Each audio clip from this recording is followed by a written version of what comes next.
Kisah Wali Allah, kesabaran saat Mbah Hamid Pasuruan disantet, garis bersarang di dalam perutnya. Kiai Haji Abdul Hamid atau Mbah Hamid Pasuruan merupakan seorang ulama, pendakwah dan pengasuh pondok pesantren yang banyak mengabdikan diri dalam pengembangan agama Islam di kota Pasuruan, Jawa Timur. Banyak orang yang mengenal Mbah Hamid Pasuruan dari segi kewaliannya, kesuhudannya, kewarakannya, dan juga kekeramatannya. Namun dari semua itu, Mbah Hamid Pasuruan tak luput dari dua sifat yang khas, yaitu kesabaran dan ketawadukan, yang memang menjadi sifat kiai kelahiran asal Lasem itu. Salah satu kisahnya diceritakan oleh Ustadz Lutfi bin Abdul Hashim melalui kanal YouTube Nasihat Kakek. Dikisahkan saat Mbah Hamid masih terbilang baru di kota Pasuruan, kehidupannya tidak secara tiba-tiba disegani, dihormati dan dicintai oleh masyarakat sekitar. Banyak sekali orang yang hasut kepada putra Kiai Abdullah ini. Akan tetapi itu semua tidak pernah diambil pusing oleh Mbah Hamid Pasuruan. Sifat sabar dan penuh tawakal itulah yang selalu dipakai untuk menghadapi semua itu. Pernah pada suatu ketika Mbah Hamid Pasuruan memanggil Kiai Haji Abdurrahman yang masih adik ipar sendiri ke dalam rumahnya.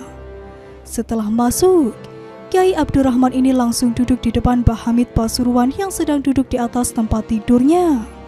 "Man, kamu mau aku beritahu, tapi kamu jangan bilang ke siapa-siapa ya," kata Mbah Hamid kala itu.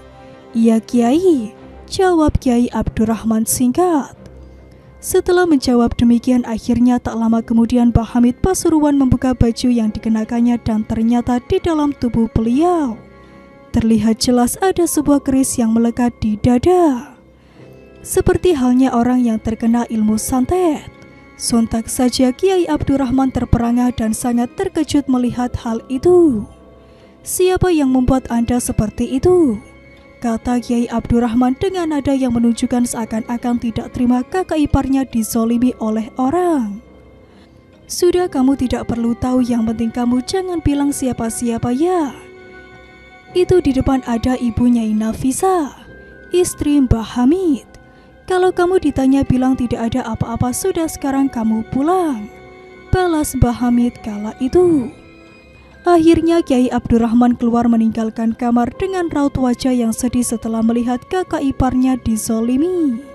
Ketika keluar ternyata benar Bu Nyai Nafisa berada di ruang tamu. Bu Nyai Nafisa merasa penasaran memergoki adiknya yang berwajah sedih ketika keluar dari kamar Kiai Hamid. "Man, ada apa?" tanya Bu Nyai Nafisa. Mendengar pertanyaan seperti itu, Kiai Abdurrahman serasa tidak kuat menahan kepedihan setelah melihat kondisi Mbah Hamid. Hal itu membuat Kiai Abdurrahman lupa akan janjinya yang telah dikatakan kepada Mbah Hamid. Ketika Abdurrahman akan menjawab jujur kepada Bu Nyai Nafisa, tiba-tiba disergam Mbah Hamid. "Tidak ada apa-apa kok Bu," sahut Mbah Hamid sembari melangkahkan kakinya keluar dari kamar. Pada akhirnya Kiai Abdurrahman meminta izin pulang ke Bu Nyai Nafisa. Demikianlah kisah kewalian Kiai Hamid Pasuruan yang sabar menghadapi orang yang hasut terhadapnya. Wallahu a'lam bishawab.